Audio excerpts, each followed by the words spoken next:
Good afternoon, Facebook friends and YouTube followers. This is Rich again, back for your second video blog of the day for Thursday, November 13th, 2014, around 5:35 p.m. in Billerica, Massachusetts. It was a mix of sun and clouds today. We reached 50 degrees today. Now it's cold and cloudy, and overnight tonight and first thing tomorrow morning, the S word, some snowflakes are going to fly. Coating to 2 inches on the grassy surfaces. It's not going to stick on pavement or the streets, which is good.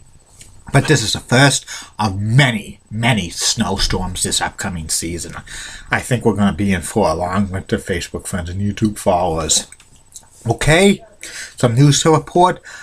Columbus Blue Jackets forward Nathan Horton's career is most likely over because he's going to have back surgery to correct his degenerate back condition, which is too bad because Horton was a great player. He was drafted high in 2005 NHL draft for the Florida Panthers. He shows signs of brilliancy as a top player. He would have, with the Panthers, Bruins, and Blue Jackets, he could have been like a consistent all-star, but he's had injury issues and concussions. It's just too bad for him.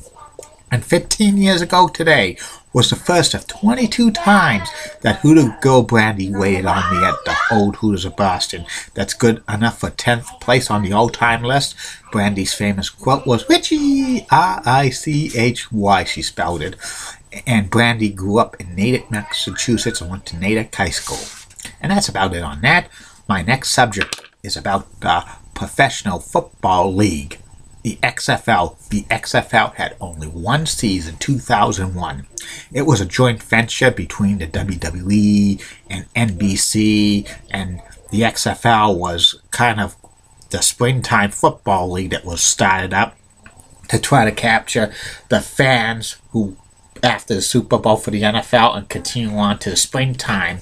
But this football league flopped big time because it was mediocre at best, and a lot of people were saying, the experts were saying this football league was going to be fixed or scripted out because it was owned by the WWE and it was going to be fixed, but it wasn't. But it was mediocre and poor football play at best.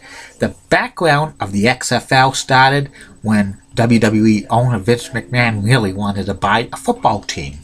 He was looking to buy the Toronto Argonauts of the CFL, but that deal fell through. He was going to buy the entire CFL league and make it into like a one entity with no ownerships, just no local ownerships, be just one league. Vince McMahon running the CFL. That was rejected. He tried to go buy a NFL franchise, but many of the NFL owners squinched at that. The idea of Vince McMahon joining the NFL fraternity, so that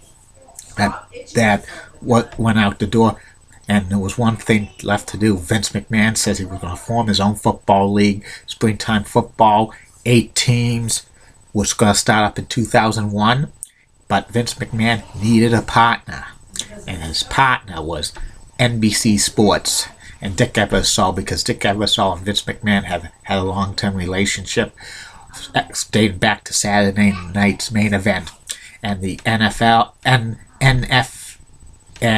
NBC needed pro football because it was missing it because they lost their rights to the NFL in 1998. NBC was rumored to be forming their own football league with Time Warner, TNT, and TBS, and the games were going to air on NBC and TBS and TNT, but Time Warner dropped out of the project of 1999, and NBC decided they just dropped out of it as well. But they signed up for the XFL, and there were 8 teams in the XFL: the Orlando Rage, the Chicago Enforcers, the New Jersey Hitmen, the Birmingham Thunderbolts, the LA Extremes, the San Francisco Demons, the Memphis Maniacs, and the Las Vegas Outlaws. Many of these nicknames are like some wrestlers use these nicknames. And the roster sizes were only 38 players. A typical NFL roster has 53 players plus a few on the taxi squad. And the pay was average pay went from $3,500 to $5,000 a week, depending what kind of kind of player it was. Kickers received $3,500.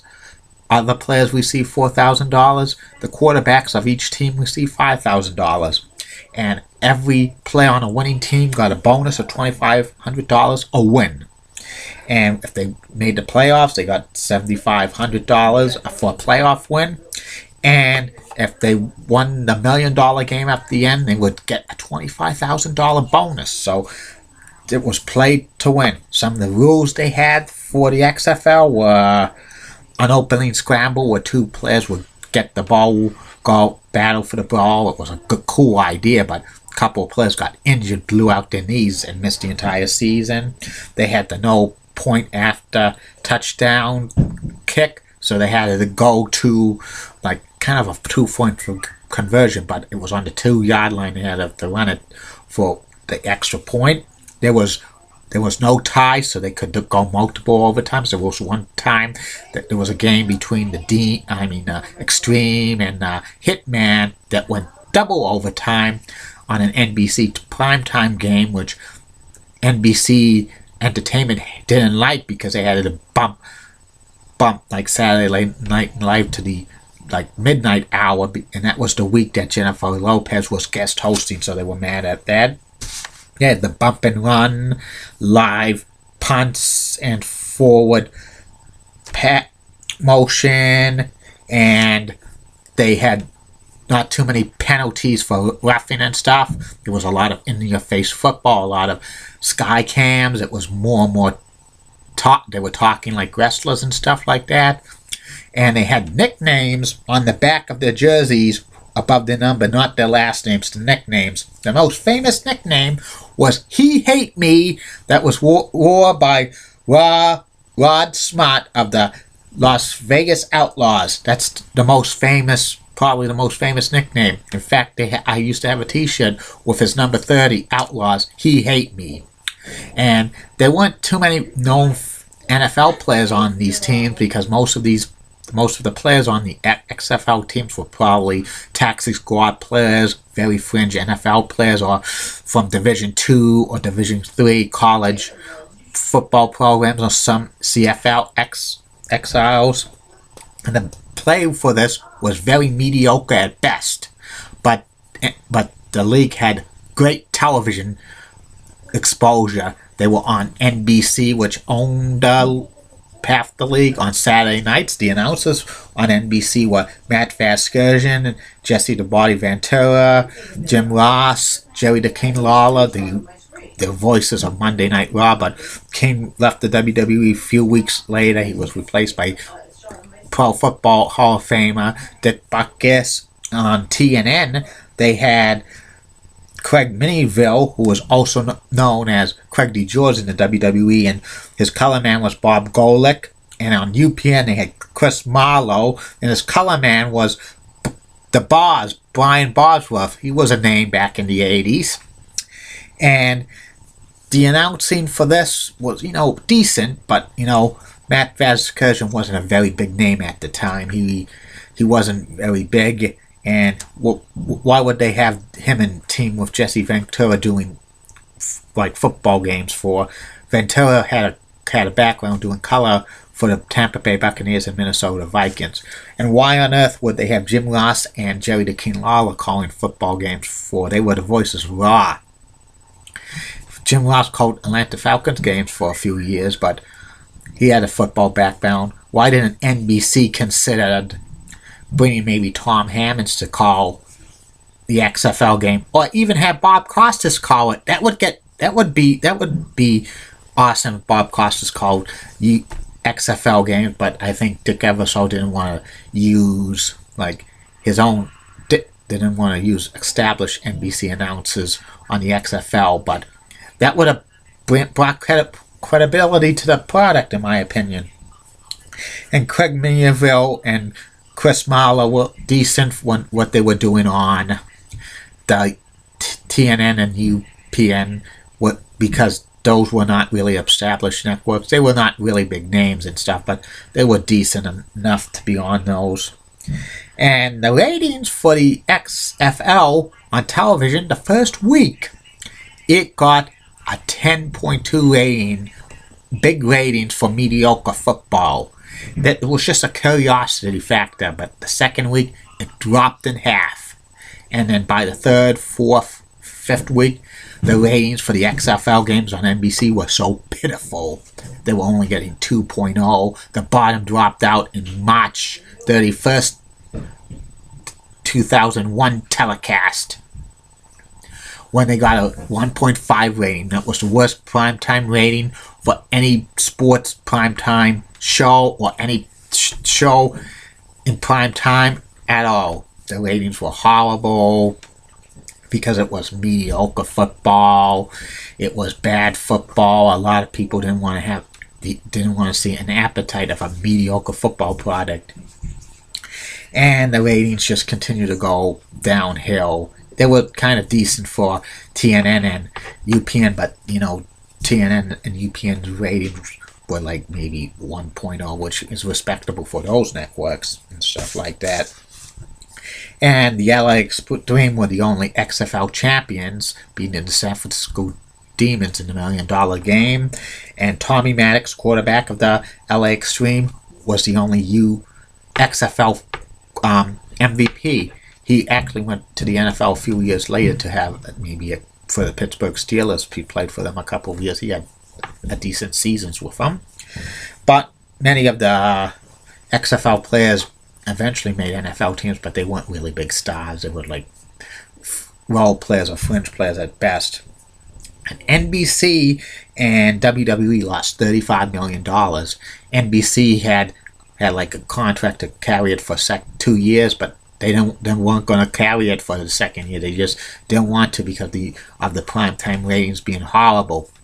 The paid attendance at the XFL games at the stadiums were decent. They were like 10% below what they were projecting, but they were decent and they were, on pace. The live attendance was almost breaking even for them, but it was the ratings that killed the XFL. Vince McMahon said he was going to continue with the XFL for the second season for TNN and UPN. TNN was interested, UPN was interested, but only one caveat. In order for them to carry a second season of XFL games, they were going to offer Vince McMahon for SmackDown on Thursday nights. They were going to reduce it from 2 hours to 90 minutes. Vince McMahon said no way. He says a wrestling program wouldn't be good for 90 minutes. He said no deal. UPN says they weren't going to carry XFL games, and then Vince McMahon pulled the plug on it. And the XFL was disappointing, and Vince McMahon was talking about expansion in the second year to Washington, D.C. and Detroit, Michigan, but that never came to be because they pulled the plug. XFL was disappointing in my opinion because it was mediocre football at best. I think the people did not want to have an appetite for pro football after Super Bowl, even though people said there was a market out there. I think a lot of people would want some better product for a football league and stuff like that. Plus, with the WWE, they thought the games would be fixed, but they weren't. They were straight football, which was pretty good. I give the WWE credit for starting something new. Vince McMahon starting something new, but every time he does things outside the wrestling business, he flops big time and stuff like that.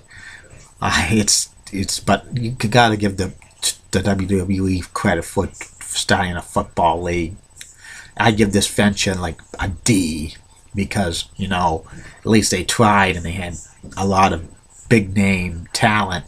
Big with NBC backing them, but it wasn't the best of times watching some of the football, which was pitiful at best. And that's about it on that. My third and final video blog subject of the night will be about the professional wrestler, the late great Chief Wahoo McDaniels, on my personality profile. Don't forget Facebook friends, YouTube followers. Questions, please send me your questions. Private message me for a future video blog on here. And don't forget, future video blogs are coming for Julie Broughton, Local 6. Nice smile and great legs. Heidi Pratt, nice smile and great legs. Janelle Tobin, Crystal Pistol, Dee Patel, last week, no pass, Tony Ramos, Donald Beauregard, Bruce Cronin, and Angelo. Have a good day, Facebook friends and YouTube followers. Bye now.